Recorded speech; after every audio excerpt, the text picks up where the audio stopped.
Halo semuanya, selamat wayah kia ya dimanapun kalian berada. Kembali lagi bersama Mamang dan di video kali ini kita bakal lanjutin manhwa Putra Sulungduk Seorang Pahlawan.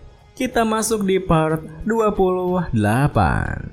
Di awal video ini, esok harinya di saat mereka sudah berkemas dan tinggal berangkat saja, Joseph yang masih tak bisa merelakan kepergian putri kecilnya malah menangis terseduh-seduh sembari memeluknya, yang tentu saja membuat Alice sendiri merasa malu dengan tingkah ayahnya itu.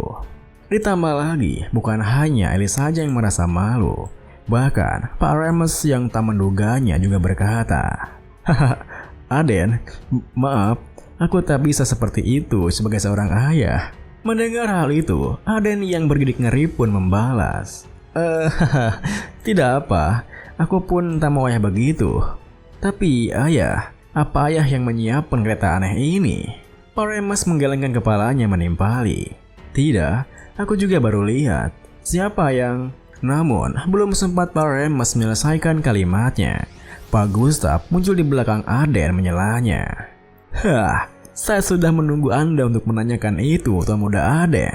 Kereta ini adalah karya sukses pertama saya, intisari dari Magical Engineering saya. Saya membuatnya buru-buru untuk menjaga janji saya pada Anda." Tentu saja, kemunculan yang begitu tiba-tiba membuat Aden terkejut. Hingga meski Pak Gustav menjelaskan panjang kali lebar tentang keretanya, Aden pun hanya mengangguk-ngangguk di sana. Bahkan, Chris juga merasa jika julukan maniak juga cocok di kehidupan Pak Gustav yang sekarang. Kemudian, sembari memberikan sebuah buku pada Aden, Pak Gustav berbisik kepadanya, "Ini manualnya. Jaga-jaga kalau Anda dalam bahaya. Tapi pastikan, hanya gunakan ini kalau Anda dalam bahaya. Kalau Anda gunakan sebelum itu, Anda akan dalam masalah besar." Tentu saja, tingkahnya yang seperti itu membuat Aden kebingungan. Apa yang sebenarnya dia lakukan pada keretanya? Meskipun begitu, Aden melirik ke arah Cassie di dekatnya bertanya, ngomong-ngomong, Cassie, kau yakin mau ikut juga? Perjalanan ini akan lumayan lama loh." Cassie pun tersenyum menatapnya menuturkan, "Iya, aku akan baik-baik saja. Kau selalu butuh seorang alkemis di dalam perjalanan. Siapa lagi yang akan menyembuhkanmu kalau kau demam atau terluka? Lagi pula, aku sudah berada di dalam mansion terlalu lama. Aku sudah siap menghirup angin segar." Mendengar perkataannya, Aden yang tak bisa menolaknya pun menimpali. "Ya, kalau begitu, aku senang kalau kau ikut." Namun, tepat setelah Aden mengatakan itu, tiba-tiba saja ia merasa jika rasanya seperti ada dinding besar di hadapannya. Dan ternyata perasaan itu berasal dari Priest Bali yang kini berdiri di sampingnya menuturkan, "Lama tak jumpa Tuan Muda Aden. Kita akan bersama selama beberapa waktu. Jadi mari berteman ya." Aden yang merasa canggung pun tertawa membalas, "Hahaha, kau bahkan memakai seragam. Benar-benar siap untuk pergi ya? Jadi, kau di sini sebagai pengawal dari order. Baiklah, Priest Bali, mari berteman." Namun, meski Aden terlihat menyambutnya dengan baik, ia yang benar-benar tak menduganya langsung terdiam berpikir. Karena ini ziarah Holy Fire Order, tentu saja mereka mengirim priest terkuat mereka. Tapi tetap saja, aku tak percaya. Aku harus bersama si gorila ini mulai sekarang. Ya sudahlah. Karena semuanya sudah di sini, mari kita pergi. Saatnya mulai balas dendam yang sebenarnya. Dengan pikiran seperti itu, Aden pun menatap anggota rombongannya sembari berkata, "Baiklah, let's go guys." Beberapa hari kemudian, Aden yang terlelap dalam tidurnya tiba-tiba saja dihampiri mimpi buruk, di mana ia teringat kembali dengan penghiyatan rekan-rekannya dahulu, seperti Silbeta, Spica, Saura, dan Kalsis. Meskipun begitu, mimpi buruknya tak berlangsung lama, di mana ia segera terbangun dari tidurnya, yang buat Kers langsung bertanya, apakah ia mimpi buruk lagi? Tentu saja, Aden yang mengatur napasnya tak menjawab pertanyaannya. Ditambah lagi, Cassie dan juga Alice yang tengah memperhatikannya juga bertanya, Pemuda Aden sudah bangun ya?" Aden pun menatap mereka membalas, "Iya, Alice, apa dirimu juga nyenyak? Dan anjing itu Koko kan?" Bersama dengan Alice yang mengangguk mengiyakannya, Aden pun kembali mengingat hari pertama keberangkatannya sembari berpikir, anjing itu. Alice ingin membawanya, tapi ku bilang anjing besar tak boleh ikut karena kita boleh mencolok. Akan tetapi anjing itu ternyata mengerti maksudku dan langsung menyusutkan tubuhnya. Spiritual Beast memang hebat. Sebenarnya apa yang dia makan sampai jadi begitu? Saat ia berpikir seperti itu, Alice yang tengah mengobrol dengan ayahnya melalui sebuah gelang pun menawarnya untuk ikut ngobrol bersama. Akan tetapi Aden pun langsung menolaknya karena merasa tak ingin mengganggu waktu bucin mereka. Meskipun begitu, Aden merasa bersyukur dengan gelang Guardian Bracelet yang diberikan para Aeon kepadanya, karena gelang itu semakin menarik setiap ia melihatnya lagi. Meskipun ia hanya tahu jikalau gelang itu terbuat dari pohon Pyrethry yang diberkati oleh Wind Spirit. Yang terpenting adalah mereka dapat saling berkomunikasi selama menggunakan gelang tersebut, sejauh apapun jarak mereka. Akan tetapi, rasa syukur itu sama sekali tak menghilangkan kecemasan yang dirasakannya akibat mimpi buruknya tadi. Hingga Aden pun bertanya-tanya, apa ia sungguh bisa percaya orang-orangnya saat ini? Saat kemudian, pria Bali yang mengemudikan keretanya pun memberitahu mereka jika mereka hampir sampai di kota Kartan. Hal itu pun membuat Aden mendekat sembari berpikir, tidak, aku tak punya waktu untuk memikirkan hal tak berguna ini. Memikirkan masa lalu hanya akan menyakitiku. Yang bisa aku lakukan sekarang hanyalah mencari orang-orang ini. Beberapa menit kemudian, mereka pun tiba di kota Kartan, di mana setelah mengakhirkan keretanya, mereka pun memasuki kotanya berjalan kaki, yang membuat Alice bisa melihat aktivitas orang-orang di sana. Hingga ia berkata, wah, banyak sekali orang-orang bersenjata. Melihat tingkahnya yang seperti itu, tanpa sadar Aden pun menjelaskan, kota Kartan juga dikenal sebagai kota banyak prajurit pelayaran. Kota Dungeon Kartan, begitulah sebutannya. Sebuah kota yang dikelilingi oleh lebih dari 80 kelompok dungeon. Prajurit bayaran di sepanjang benua berkumpul di sini untuk menantang dungeon. Dan kotanya sendiri memiliki struktur yang unik, yang dikelola oleh guild prajurit bayaran. Atau begitulah yang kubaca di buku. Tentu saja, perkataan terakhirnya bukanlah tanpa alasan, di mana Aden segera tersadar jika ini pertama kalinya ia kesana di hidupnya yang sekarang. Jadi ia tak ingin terlihat mencurigakan karena tahu informasi semacam itu di kunjungannya yang pertama. Untungnya mereka semua tak terlalu memedulikannya, di mana hanya Casey saja yang berkomentar. Kau mencari informasi sebelum perjalanan ini ya? Pemuda Aden memang sangat teliti, hebat. Meskipun begitu, Aden yang awalnya biasa saja langsung dibuat kesal dengan tingkah Loe yang berkata, tempat ini penuh dengan prajurit bayaran, menjijikan sekali. Terlebih lagi, mereka semua yang gegabah itu mengelola kota ini. Itu menunjukkan dengan jelas bagaimana semua hal ini di sini berjalan. Seketika itu juga, Aden yang tak bisa menahan dirinya langsung menghantam Loe. Hingga Loe yang terkapar di sana pun hanya bisa bertanya, "Hei, kenapa kau tiba-tiba memukulku? Apa salahku?" Tentu saja, Aden yang langsung pergi meninggalkannya tak menjawab pertanyaannya. Ditambah lagi, pria Bali yang penasaran bertanya kepadanya, "Ngomong-ngomong, apa yang kau katakan tadi itu sungguh benar?" Aden pun meliriknya membalas, "Iya, aku yakin kelompok yang menyerang Holy Fire Order juga merencanakan sesuatu di sini, dan pastinya bukanlah sesuatu yang bagus." Tentu saja, ia mengatakan itu bukanlah tanpa alasan, di mana saat ia membereskan lab para bajingan Chaos Reapers of Death, ia menemukan catatan yang menyiratkan bahwa mereka juga melakukan penelitian di sana.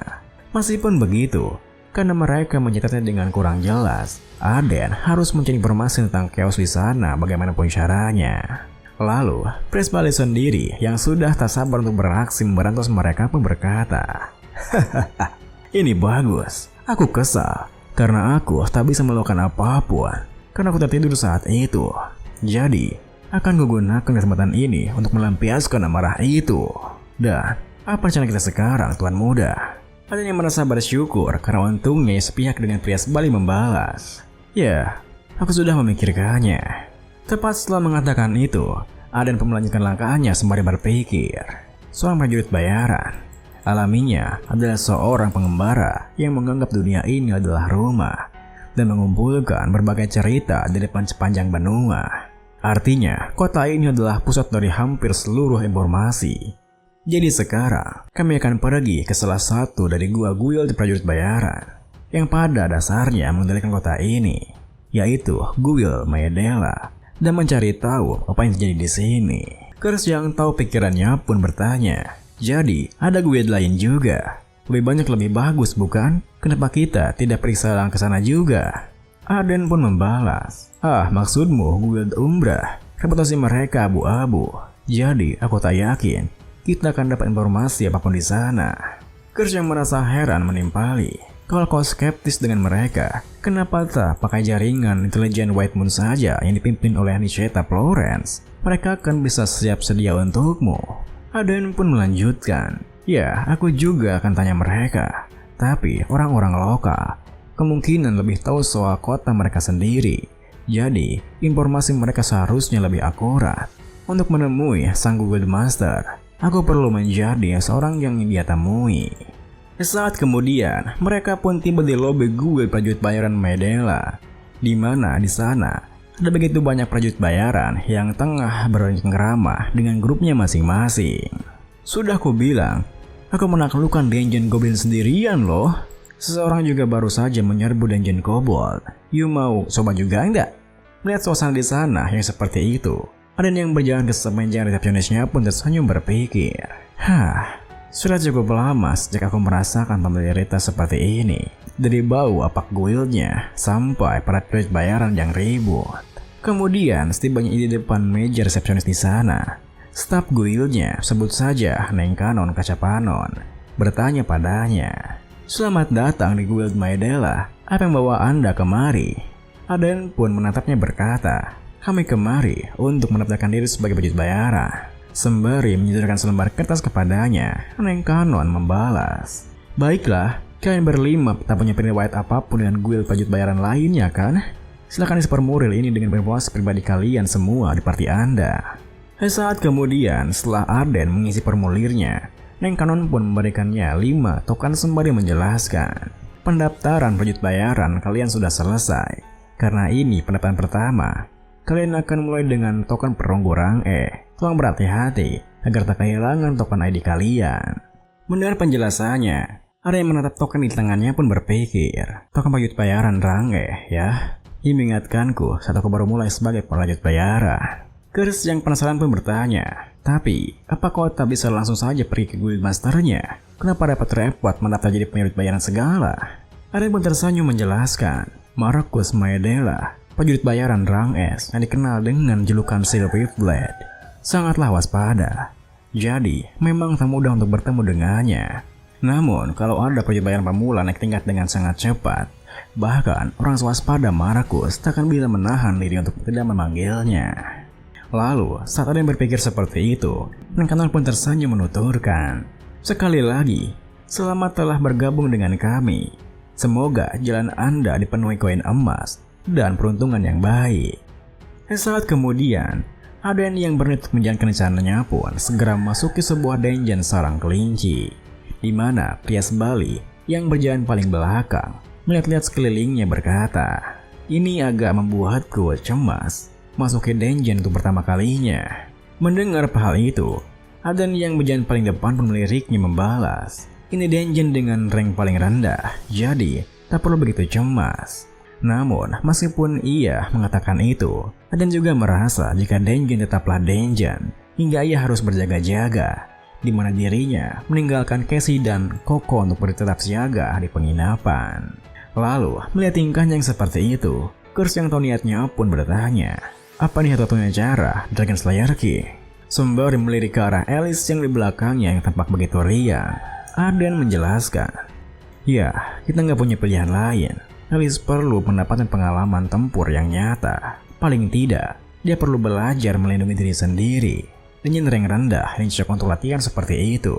Tidak seperti master sialanku itu, yang melemparkanku ke dungeon bersama Alice lalu hilang begitu saja." Saat ia berpikir seperti itu, tiba-tiba saja Alice melihat kemunculan seekor kelinci dari jarak jauh. Akan tetapi di saat kelincinya mendekat, ekspresi riangnya segera berubah, karena kelinci yang muncul di sana bukanlah kelinci lucu seperti pada bayangannya, melainkan monster kelinci yang begitu tampak menyeramkan. Meskipun begitu, keseraman itu tak berlaku pada Aden, di mana ia segera memberikan perintah pada Prias Bali di sampingnya. Prias Bali, seperti yang kukatakan tadi, sisakan satu monster saja dan ikat sisanya. Dengan begitu, Prias Bali yang mengerti perintahnya pun langsung melangkah maju dengan mes di tangannya, hingga seekor kelinci yang merasa tertantang pun segera melompat menerjang ke arahnya. Sayangnya, monster kelinci itu bukanlah tandingan Prias Bali yang langsung menghabisinya dengan mudah dalam satu pukulan. Tentu saja hal itu membuat monster kelinci lainnya terkejut bukan main, hingga mereka semua pun terdiam mematung dengan mulutnya yang menganga. Ini pun diakhiri dengan ditambah lagi Prias Bali menyeringai ke arah mereka berkata, "Ada lagi yang mau maju kah?"